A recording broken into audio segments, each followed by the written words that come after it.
Bonjour à tous et bienvenue sur Les mots magiques, la chaîne du copywriting en français. Je suis Selim Niederhofer, copywriter et coach en copywriting. Et aujourd'hui, je vais vous poser une question. Est-ce que vous accepteriez de travailler gratuitement pour Michael Jordan? Bon, en réalité, c'est pour les Chicago Bulls.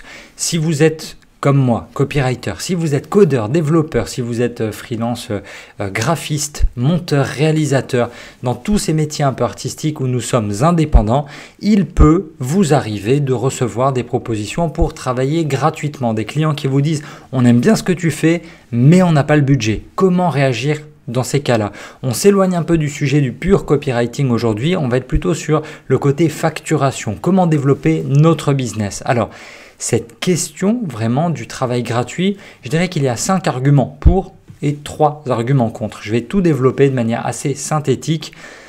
L'histoire, vous la retrouvez donc dans l'équipe, l'histoire de Caroline Blanchet. C'est à elle qu'est arrivée cette histoire. Les Chicago Bulls sont venus la trouver. Oui, les Chicago Bulls, l'équipe de Michael Jordan.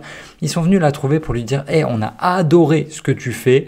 On aime beaucoup. » Elle a bossé pour le Paris Handball Club. Elle a bossé pour la NBA. C'est une graphiste française. Et là, pour la promotion du documentaire The Last Dance, les Chicago Bulls sont venus la trouver pour lui dire « On adore ce que tu fais, on va utiliser ça, mais on n'a pas de budget. Est-ce que ça te va ?»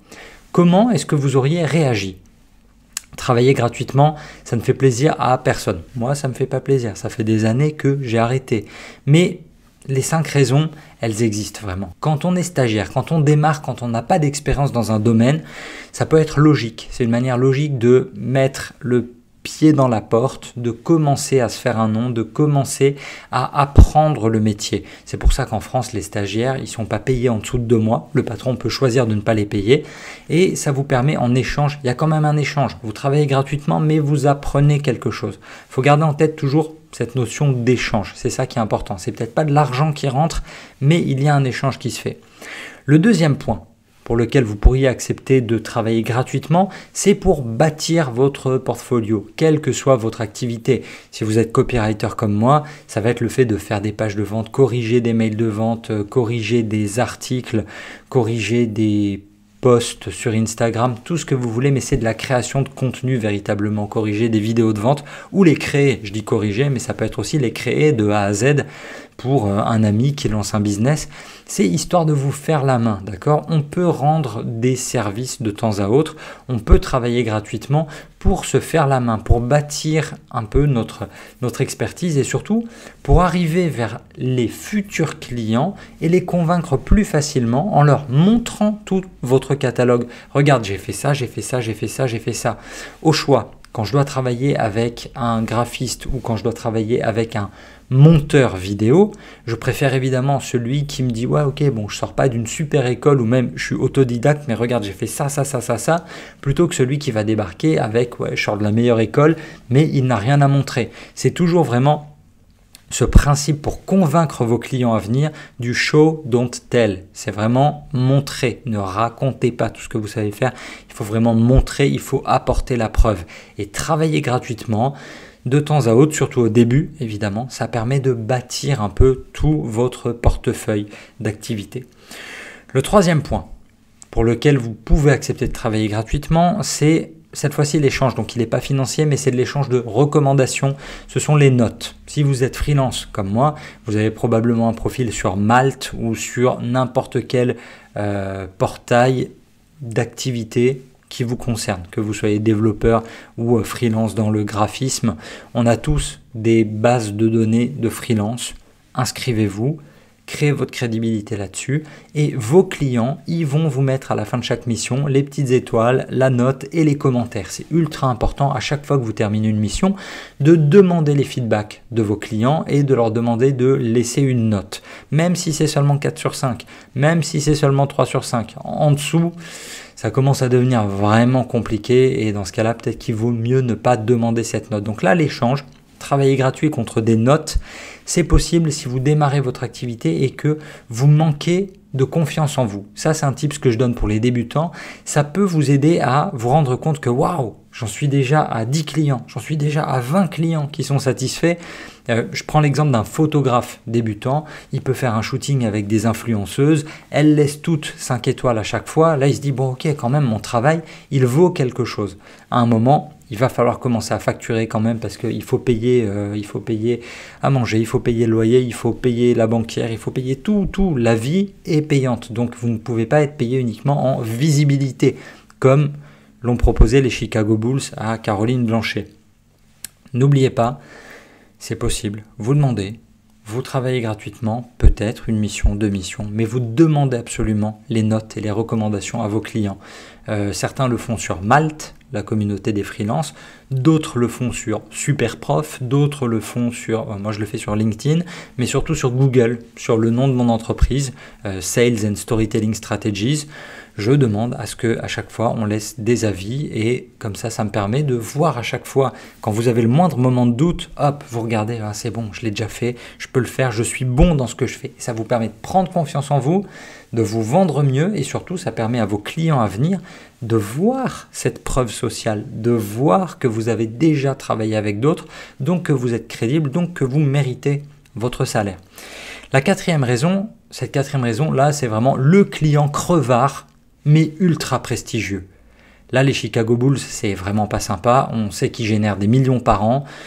C'est comme ça. Les Chicago Bulls, j'aurais accepté, mais j'aurais fait exactement comme elles. J'aurais dit, pas cool, mais je l'aurais fait.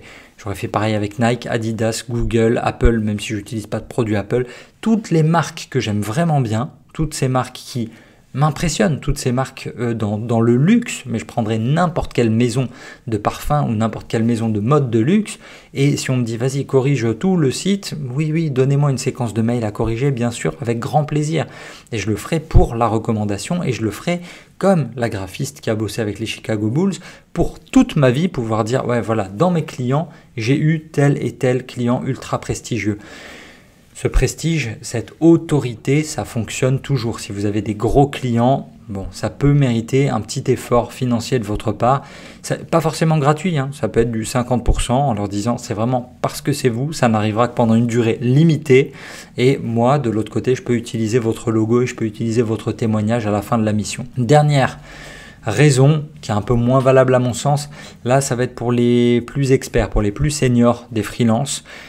Pour garder la main, tout simplement pour garder la main. Là, on va tous rentrer dans un marché qui risque d'être très très compliqué pour les mois à venir, pour les freelances. Donc, il va falloir garder la main, montrer qu'on est toujours actif, rester dans le bain. C'est ultra important et ça peut vous amener à accepter une mission un peu moins bien payée, voire une mission gratuite en vous disant « Ok, ça fait 3 mois que j'ai pas bossé ». Oui, il ne propose rien en termes de rémunération, je peux encore tenir le choc, mais ça me remet dans le bain, ça me permet de voir des clients, ça me permet d'avoir ses recommandations, ça me permet de prendre une meilleure note et je vais lui demander d'en parler autour de lui. Donc voilà, ça permet aussi de se dire j'accepte de travailler gratuit, c'est pas bien. Tout ça, je suis conscient que c'est pas bien et dans un monde idéal où l'offre et la demande elles sont égales, on n'aurait pas ce problème. Le souci, c'est que l'offre et la demande, elles sont clairement déséquilibrées et elles ne sont pas toujours en notre faveur. Donc, l'objectif, si vous acceptez, gardez vraiment ça en tête, si vous acceptez de travailler gratuitement, ça n'a qu'un seul objectif, c'est de faire augmenter votre valeur perçue. Il faut que la perception de vos prospects, elle en ressorte grandie à l'issue de cette mission gratuite. Si vous prenez une mission gratuite ou mal payée, mais que ça ne vous aide pas à être mieux vu auprès de vos prospects, laissez tomber, ne dites pas oui. Et ça nous mène directement aux 3 raisons de ne jamais travailler gratuitement. Ces 3 raisons, elles sont assez simples. La première, c'est qu'on travaille pour de l'argent, pas de la visibilité. Moi, j'ai reçu très très souvent des demandes sur mon blog perso, selimnideroffer.com. On me disait toujours, ouais, vas-y, tiens, est-ce que tu veux pas recopier notre communiqué de presse et on parlera de toi sur notre site, ça te donnera de la visibilité. Mais c'était des clients complètement pourris, donc c'est pas important. Si la personne en face de vous, elle vous dit, ouais, tu gagneras en visibilité, mais qu'elle-même n'a aucune visibilité, n'acceptez pas. Je vous dirais, si c'était le club de basket de mon quartier, je dis non. Si c'est les Chicago Bulls, là je dis oui. Il y a cette notion, là, il y a visibilité et visibilité. C'est pas la même chose. Donc méfiez-vous de ça. Et c'est pour ça que je vous dirais, ne travaillez pas gratuitement. Le deuxième argument, celui-là il est vraiment pour les entrepreneurs, c'est le fait de ne pas rentrer dans une sorte de cercle vicieux mental où vous allez vous déprécier en acceptant une mission gratuite. L'idée, c'est de se dire, je suis entrepreneur, je sais ce que je vaux et il faut que mes clients, ils sachent aussi ce que je vaux. Si vous acceptez une mission gratuite dans votre tête, vous allez commencer à vous déprécier, vous allez commencer à vous dévaluer, vous allez commencer à vous dévaloriser vraiment et vous allez vous dire ouais, mon travail ne vaut rien, mon travail c'est de la merde et je ne mérite pas de facturer aussi cher. Je comprends qu'ils me proposent de me payer aussi peu ou de me payer pas du tout parce que je suis mauvais. À partir du moment où vous vous mettez en tête que vous ne valez pas votre prix, c'est mauvais. C'est vraiment la spirale qui vous emmène vers le bas et vous allez avoir beaucoup de mal à remonter cette pente et à vous regarder dans le miroir en mode « Oh, je sais ce que je vaux, je sais ce que je vaux, je suis bon ». Ça, il faut absolument le garder en tête. Je sais ce que je vaux, je sais l'importance de mon travail et la valeur de mon travail pour mes clients. Et c'est pour ça que vous pouvez refuser de travailler gratuitement. Récemment, j'avais eu, c'était des entrepreneurs qui bossaient dans le sport, qui étaient venus me voir pour des vidéos de vente. Ouais, ils voulaient des vidéos de vente. Je leur ai donné mon tarif. Ils m'ont répondu à un tarif 4 fois inférieur à ça. Non, ben c'est pas grave. Salut, ciao, c'est bon. Moi, je sais ce que je vaux. Je sais ce que je vais vous faire gagner en tant que copywriter. Si vous ne percevez pas cette valeur, c'est pas grave. On s'arrête là. Mais je ne vais pas batailler pour un client. Je ne vais pas me brader et je ne vais surtout pas le supplier. C'est cette question d'attitude, en fait. C'est cette question d'avoir confiance en vous qui est ultra importante. Le dernier point, pourquoi vous ne devez jamais accepter de travailler gratuit, une question de réputation. Parmi tous les éléments de persuasion qui vont amener les clients jusqu'à vous, il y a le fait effectivement d'avoir plein de références, il y a le fait de faire du très bon travail, il y a vos tarifs, mais il y a aussi là un élément qui risque de jouer contre vous. Si vous commencez à travailler gratuitement, ça va se savoir. Le client qui a eu votre prestation gratuitement, il va en parler aux autres entrepreneurs et il va leur dire ouais, il est très bon, en plus il est gratuit, c'est génial, vas-y de ma part, il va te faire le truc super bien et gratuitement. Et face à ça, quand vous allez avoir des clients qui vont arriver en demandant ouais mais t'as fait payer seulement 50% à mon pote, ou alors ouais t'as fait la mission gratuite, vas-y accepte, je suis plus connu que lui. C'est très très compliqué de remonter quand on a une mauvaise réputation. Votre réputation, c'est un atout vraiment ultra important pour vendre vos prestations. Donc c'est pour ça, ne vous dévalorisez jamais, n'acceptez pas de travailler gratuitement. Les arguments, donc, ils sont dans la balance. C'est à vous de voir, c'est à vous d'adapter en fonction de votre âge, évidemment, en fonction de l'état de votre compte en banque. Si vous avez plus de temps devant vous que d'autres qui sont pris à la gorge, ça change quand même vachement la donne. Et le troisième point, c'est évidemment votre client. Si c'est un client qui est réellement très très prestigieux, ça peut changer la donne, ça peut changer votre manière de réfléchir. J'ai eu envie de faire cette vidéo parce que sur Twitter, les potes autour de moi qui parlaient de la petite affaire Caroline Blanchet et des Bulls, ils étaient outrés. Ils disaient ouais mais c'est à cause de ce genre de filles que notre travail il n'est pas payé, c'est à cause de ça qu'on est dévalorisé, c'est à cause de ça que les clients ne veulent pas payer ou prennent 1000 ans à payer. Moi, j'étais pas d'accord avec ça. Pour les Chicago Bulls, ouais, j'aurais probablement accepté de travailler gratuitement. C'est même pas probablement, c'est sûr, je vous le dis, c'est sûr. J'aurais travaillé gratuitement pour les Chicago Bulls. Vous, comment est-ce que vous auriez réagi? Ça m'intéresse de savoir votre réaction par rapport à ça. Vous en parlez dans les commentaires. J'ai hâte de lire vraiment votre réflexion sur cette notion de travail gratuit. Pour moi, il y a toujours un échange. Il y a toujours un échange qui se fait, même si ce n'est pas de l'argent, c'est de la recommandation, c'est des notes, c'est d'autres clients. Il faut réussir à être gagnant au moins d'une manière. Ok ? Merci beaucoup d'avoir suivi cette vidéo, donc j'espère qu'elle vous sera utile. Vous laissez un pouce en l'air, ça me permettra de spread the word, comme on dit sur YouTube. N'hésitez pas non plus, donc vous laissez vos commentaires, vous vous abonnez à la chaîne en bas à droite ou en bas à gauche, je ne sais jamais si l'image va être inversée ou pas. Et surtout, vous n'hésitez pas à télécharger votre e-book gratuit Copywriting Cash.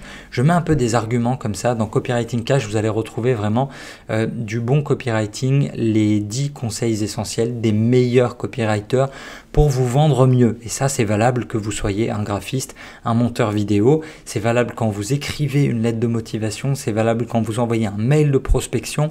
Le copywriting, il est partout. Donc, téléchargez cet e-book gratuit Copywriting Cash. On se retrouve très vite pour une nouvelle vidéo. Je vous dis à bientôt et n'oubliez pas, votre histoire, c'est à vous de l'écrire.